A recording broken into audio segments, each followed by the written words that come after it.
Hi everybody, welcome to Module 7, Revolutions in the West here at Oxnard College for our World History 2 course.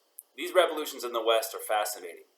The American Revolution is a very familiar topic to most of us. We think about it at least every 4th of July while we're barbecuing and watching fireworks.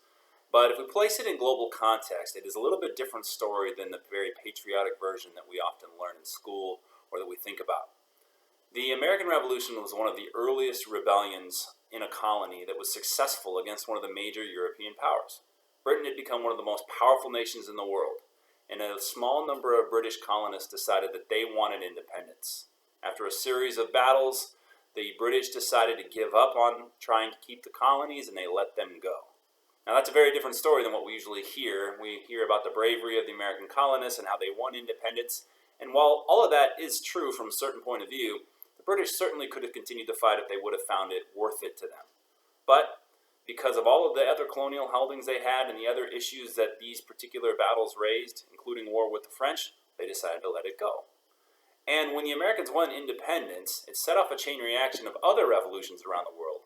The French Revolution was inspired by the American Revolution, and in Latin America you see the rise of other colonial revolutions against powers like Spain and Portugal.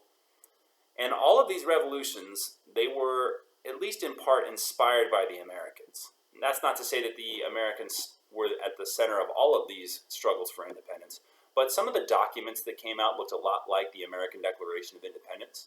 So as you think about these revolutions this week, think about how differently they all turned out and how fortunate the American colonists were that they were able to secure the victory that they did.